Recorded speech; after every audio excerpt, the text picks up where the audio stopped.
Hello again, AP Physics 1 students. So today we're going to talk about a particular instance of one-dimensional motion, one-dimensional kinematics called free fall. First, a definition. So an object is in free fall if the only force acting on the object is gravity. And that's what I tried to depict in the picture over here. There's an object, this little blob that I drew, and the only force acting on the object is the gravitational force, presumably the gravitational force that the Earth exerts downward on the object. Now, strictly speaking, you're unlikely to encounter objects that are truly in free fall terrestrially near the surface of the Earth. That's because there are always other forces acting on the objects that you're witnessing on a day-to-day basis. For instance, when I throw this pen up into the air, yes, the gravitational force of the Earth pulls it down, but there are also air molecules beneath it as it's falling, and those air molecules are actually exerting an upward force, a force of air resistance on the falling object. Or as the object rises, it's bouncing into air molecules just above it, and there's a downward force of air resistance on the object when it rises. The important thing is the following. Usually the force of air resistance is not so strong. So we can, in many situations, safely neglect the force of air resistance and treat the object as though gravity is the only force acting on it in such cases, because if gravity is the dominant force, and all other forces are small, we can treat the object as though it is in free fall, even if strictly speaking, it's not. So I listed these conditions here. We can safely treat an object as though it's in free fall if the object is moving slowly, because slow-moving objects don't bang into the oncoming air molecules as rapidly, as strongly. If the object has a small surface area, so it doesn't capture a lot of the air that it's moving through. A sail on a sailboat would be the opposite of this. A sail on a sailboat experiences a large force of air resistance due to its large surface area. And also if the object is massive, or another way to look at that is if it's dense. Massive, dense objects are less affected by air resistance than light, fluffy, poofy, big surface area objects. Okay, so this is just a definition. If the only significant force acting on an object is gravity, we can treat it as the object as though it's in free fall. Now I'm going to make a very provocative statement, and that is the following. Objects in free fall near the surface of Earth all accelerate downward at 9.8 meters per second squared. 9.8 meters per second squared.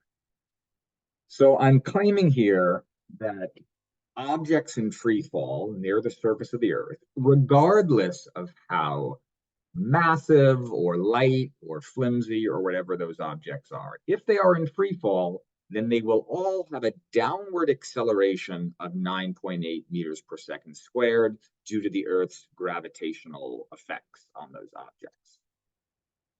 Now, there's a special name for this, all right? This acceleration we usually call little g. That's the technical name for it. We use a lowercase g, but we call it little g. And little g equals 9.8 meters per second squared in the downward direction. This is called the free fall acceleration for Earth. It's the acceleration that all objects near the surface of the Earth have downward if those objects are in free fall. And it implies something. If I drop two different objects a certain height above the ground, And those objects have the same exact downward acceleration of 9.8 meters per second squared. It means those objects are going to gain 9.8 meters per second of velocity per second in the downward direction. They will speed up together. If they're speeding up together at the same rate, they're going to traverse the same bits of distance in the same amounts of time. And these two objects will strike the ground at the same time, regardless of what these objects look like, if these objects are in free fall. So if I take a bowling ball and I take a feather and I drop them from the same height above the ground, if these objects are both in free fall, they should accelerate at this special 9.8 meter per second squared value and crash into the ground at the same time. Of course, if you do this experiment, you'll find that the bowling ball hits the ground much before the feather hits the ground. And that's because the feather is most certainly not in free fall. The upward force of air resistance on the feather is significant. And therefore, the downward acceleration of the feather is a lot less than 9.8 meters per second squared, and it will take its time to make it to the ground. But imagine if we were to pump out all the atmosphere from the surface of the Earth, or at least locally remove all the air. In that case, there would be no force of air resistance on either the bowling ball or the feather. And the only forces pulling these two objects down would be the gravitational force that the Earth exerts on these objects. And then I would definitely expect them to hit the ground at the same time. So why don't you pause this video and jump to the other YouTube video that is linked in the assignment. The video shows a vacuum chamber from which all the air has been expelled, and shows what happens when you drop a feather and a bowling ball in this vacuum chamber from the same height above the ground. Take a moment to watch that video, and I'll see you in a couple of minutes. Okay, well, hopefully that convinced you of the veracity of my claim here. It turns out that if you were to, let's say, go to the moon, where there is no atmosphere, it would be a lot easier to demonstrate this effect. Now, on the moon, the acceleration due to gravity on the moon is a lot less than the acceleration due to gravity on Earth. Instead of 9.8 meters per second squared down as the free fall acceleration, on the moon, it's somewhere between 1 and 2 meters per second squared down. So objects will take more time to hit the ground from any particular height from which you drop them on the moon. However, all objects that you drop from a particular height on the moon will hit the ground at the same time. And you could probably find a YouTube video showing an astronaut on the moon dropping a heavy hammer and a light feather, and indeed the hammer and the feather hit. I'm not sure if that is Neil Armstrong or Buzz Aldrin doing that, or if it was from a later mission to the moon. But try to find that video. It's probably grainy footage from like the 1960s or 70s, but it'll show you the result that I'm advertising. Okay, so what can we do with this newfound fact? Well, we can answer questions about objects that are in free fall. And one basic example of an object in free fall would be if I take a ball that's reasonably dense, not too big in surface area, and I throw it up at a mild speed to try to predict where the bowling ball will be at different times, the ball will be at different times, how fast it will be moving. So this is the setup over here. We have a bowling ball that I keep saying bowling ball. We have a ball that is maybe a rubber ball that is thrown up at 15 meters per second, and we want to answer how much time is the ball in the air before it's caught. I'm imagining the ball is thrown up, it stops, comes back down, and it's caught at the same place from which it was thrown. How much time is it in the air?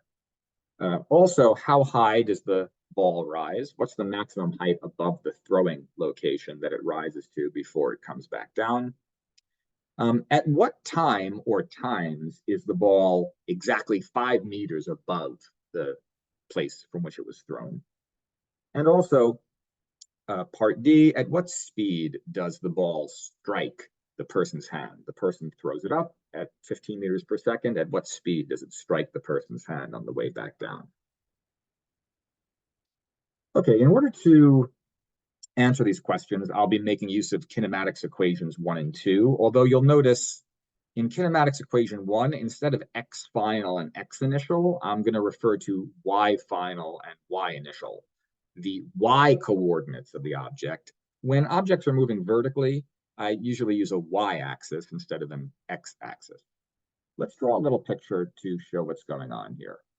So I'm imagining the ball is thrown from the place that I'm going to call y equals 0. So the level of the person's hand is y equals 0.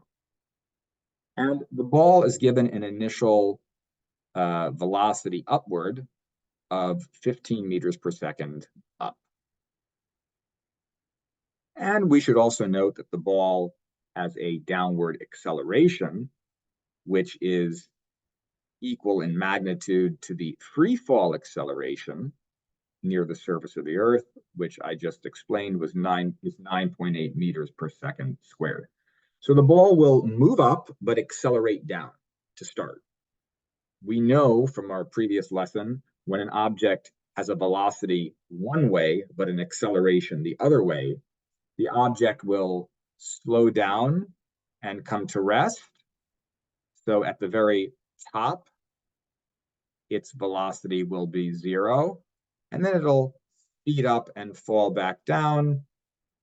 And when it reaches the person's hand again, it will have some final velocity in the downward direction. Now, if I were to do this experiment, the object would just retrace the vertical one-dimensional line along which it originally rose. In the diagram, I'm offsetting the trajectory a little bit. So it looks like the object's moving in this little curve, but that's only for clarity in the diagram. The object is really moving straight up and straight back down. As the object moves up, its downward acceleration causes it to slow down at a rate of 9.8 meters per second squared. Then the object will come to rest for a brief moment before it turns around, and its downward acceleration will cause it to speed up at 9.8 meters per second squared. So the object slows down, slows down, slows down, stops for an instant, speeds up, speeds up, speeds up, crashes into the person's hand. All right, let's address the first question, which is how much time is the ball in the air before it's caught? There's actually two different ways that we can use the kinematics equations to answer this. Try to think of one way. Pause the video and try to think of one way we could address this question. All right, maybe you said, well, why don't we use kinematics equation 1? And we definitely can use kinematics equation 1 to answer this question. How much time is the ball in the air? Well, when the ball gets back down to the person's hand, its final y coordinate is the same as its original y coordinate was, which is 0. So we want to find the time at which the y coordinate returns to 0. We can use kinematics equation 1 to do this. I will set the, first of all, I'll note that the initial y coordinate is 0 based on how I've drawn my axis. And now I'll set the final y coordinate to 0. That should equal the initial velocity of positive 15 meters per second because it's thrown up times time plus 1/2 times the acceleration. The acceleration is in the downward direction, so it's negative 9.8 meters per second squared times t squared. And I'm just going to simplify this a little bit. This is 15, 0 equals 15t minus 4.9 t squared. This minus 4.9 number is going to appear a lot. When we use kinematics equation number 1 in free fall problems, it's half of the negative 9.8 meter per second squared acceleration value, which is negative 4.9 meters per second squared. All right, this is a quadratic expression, but there's no constant term, so it's easy to solve this. One root is 0 seconds. If t equals 0, that makes the equation true. And the other root is 3.06 seconds. Let's see if we can make sense of this. So at t equals 0 seconds, well, the final y coordinate is 0. It's the same as the initial y coordinate because no time has gone by. But the interesting solution is 3.06 seconds. That's the second time that the ball is at y equals 0. So the ball gets back down to the place from which it was thrown at 3.06 seconds. And that's one way to solve this problem. Now, there's another way. Maybe you thought of a different method. There is a different method. Or we can do what we just did, or we can do the following. Let's find the time it takes to get to the top. And this is easy to do for the following reason. At the top of the vertical trajectory, the ball is at rest. The ball slows down and it must come to rest before it can reverse direction and come back down. So let's find the time at which the velocity is 0. That will tell us the time it took to get to the top. This requires that we use kinematics equation number 2, which is final velocity equals initial velocity plus acceleration times time. And we'll set the final velocity equal to 0. The initial velocity is 15 meters per second. The acceleration is negative 9.8 meters per second squared. Don't write negative 4.9. There's no 1/2 in the kinematics equation number 2, times time. All right, if we solve for time, we will get 1.53 seconds. So it took 1.53 seconds to get to the top. You'll notice that this time, which I'm going to label as t top, the time it took for the object to get to the top of its trajectory, which is the time corresponding to a final velocity of 0, is exactly half of the 3.06 seconds that we previously calculated. Apparently, with hindsight, we can identify that apparently it takes the same amount of time to go up as it does to come back down. And hence, the total time it's in the air is twice the time it took to get to the top. There's a tongue twister in here somewhere. I will write the tongue twister. The total time it's in the air, t total, is equal to 2 times t top. T total equals 2t top. All right, it's got a nice ring to it. So t total is 2 times 1.53 seconds, which is 3.06 seconds. Maybe this surprises you. Maybe you thought it'll get to the top faster than it takes to come back down or something like this. But there's actually a lot of symmetry in this problem, which will be revealed later in our analysis. There's a lot of symmetry. It takes the same time for the ball to slow down to rest as it does to speed up and return to its original location.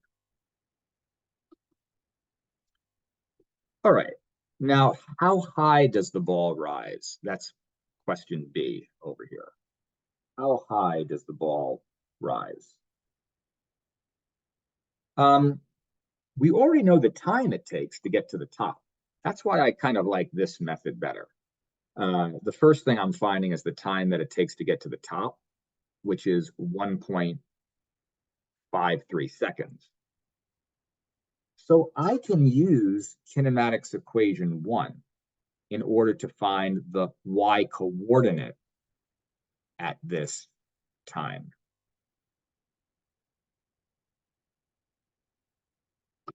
I want to find y final. Y initial is 0. The initial velocity is 15 meters per second, and I can plug in for time that 1.53 second value. plus 1/2 times the acceleration, 1/2 times the negative 9.8 meter per second squared acceleration is negative 4.9.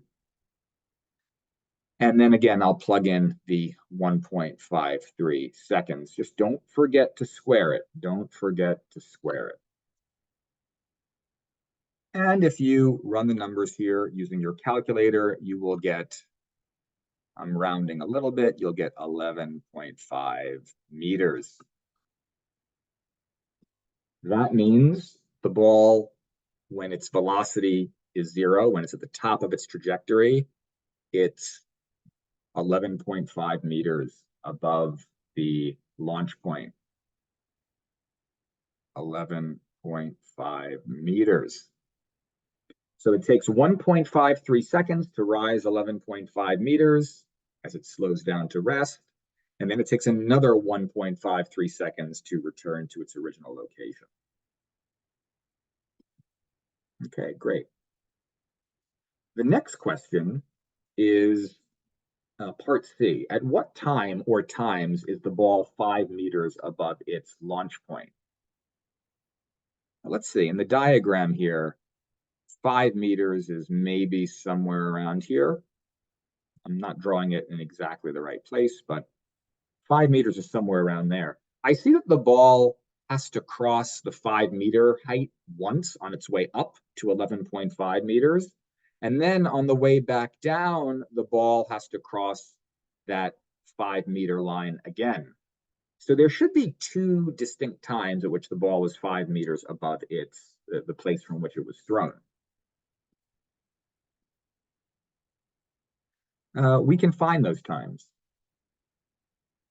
We can use, let me go back to black. We can use none other than kinematics equation 1. Rewriting the whole thing so we get into the habit of remembering what this looks like.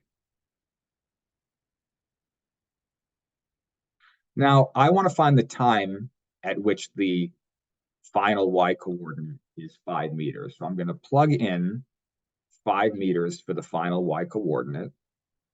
The initial velocity is 15 meters per second times time. This term, which we're now familiar with, is going to be minus 4.9 meters per second squared times time squared. Now I have a true quadratic equation that I'm going to solve. When we solve this using the quadratic formula or a calculator, we will get t equals 0.38 seconds and also t equals 2.68 seconds. And both of those roots, both of those solutions are physically relevant. The ball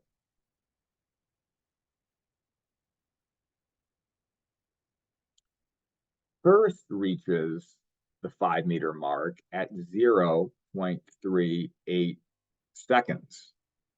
And the second time the ball reaches the 5 meter mark is 2.68 seconds. So the ball is launched, it's thrown upward at 0 seconds. Then it is 5 meters above the launch point after 0.38 seconds.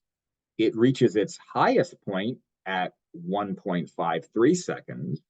Then it falls back down to the 5 meter line at t equals 2.68 seconds. And finally, at 3.06 seconds, it crashes back into the person's hand.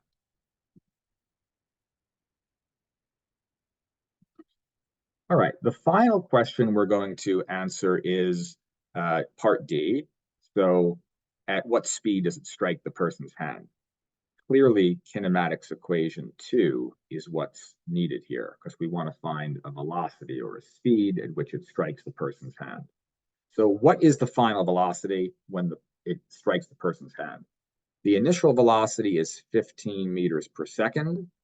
The acceleration is negative 9.8 meters per second squared. And the time at which we're calculating the final velocity is the full time of flight, 3.06 seconds. If you run the numbers here, if you do this calculation, there's some rounding that we previously did, but you should get about minus 15 meters per second, which means the final speed is just 15 meters per second, but the velocity is negative. The object is moving downward. Remember, I said there's a lot of symmetry in this problem. Here's another example of symmetry. The ball is thrown upward at 15 meters per second. And when the ball returns to the person's hand, its speed is also 15 meters per second, except its velocity has flipped direction. Velocity is now negative. Normally, when I teach this lesson in class, I point out to people that there's a warning here. If you throw an object up into the air, you should ask yourself, would I be comfortable if someone threw that object at the speed that I threw it, but threw it directly into my head? Meaning, if I took a billiard ball and threw it up really fast, would I be okay if someone else threw that billiard ball down at that speed into my skull? If the answer is no, that would hurt a lot, that would damage me, then don't throw that billiard ball up into the air, or if you do, make sure you move out of the way. Because that billiard ball will return to you at the same speed at which you threw it, just it'll be moving down instead of up. Okay, great. To fully appreciate all the symmetry going on here, I think it's important for us to draw some position, velocity, and acceleration versus time graphs. So let's do that. The acceleration graph is the easiest to draw because the acceleration has a constant value of -9 meters per second squared. The fact that the acceleration is constant is what allowed us to use our constant acceleration kinematics formulas, after all. The velocity starts at positive 15 meters per second, and when the object crashes into the person's hand, the velocity is negative 15 meters per second. The acceleration is constant, and that tells us that the velocity is changing at a constant rate. The velocity graph has a constant slope of negative 9.8 meters per second squared. So this time here is the 1.53 second time at which the velocity is 0. The ball is at the very top of its trajectory. And then this time here is 3.06 seconds. That's the time at which the ball is back at the person's hand and it is moving downward at 15 meters per second. You can see now why it must be that the ball takes the same time to rise as it does to fall. Whatever time it took to transition from 15 meters per second velocity to 0, it must take the same time to transition from 0 meters per second of velocity to negative 15 meters per second. And that's because the rate at which the velocity is changing is this constant acceleration value. So the time to go up must be the same as the time to come down. Finally, for the position versus time graph, the object starts at y equals 0, and at 3.06 seconds, the object returns to y equals 0. And we know it reaches its maximum height when it's at rest at 1.53 seconds. So the object has to rise and then fall. The y coordinate goes up, it maxes out, and then the y coordinate drops and the ball returns to y equals 0. And this maximum y coordinate is none other than the 11.5 meter value that we found before. Take a moment to appreciate the symmetry in the position versus time graph, and also the symmetry in the velocity versus time graph. And I guess there's also symmetry in the acceleration graph because a constant value thing is pretty symmetric looking. One thing I want to point out is that the position versus time graph is a parabola. That's because kinematics equation number 1 is is a quadratic equation, so it describes y versus t as being a parabola. But the trajectory of the object is not really a parabola. The object moves vertically upward and downward along a line. And this is something to keep in mind. Whenever you have a position versus time graph, you're not actually seeing the trajectory, the path of the object through space. You're seeing something a little more abstract. The path of the object through space would be visible if I made a graph of position y versus position x. Then the trajectory would look something like this. The object would just move up and down along a straight line in space. But as a function of time, the y coordinate quadratically increases and then decreases again. All right, I hope this video helps you in completing the associated homework, and I anticipate there's only one lesson left, one video left. So hope your summer is off to a good start. Have a great one.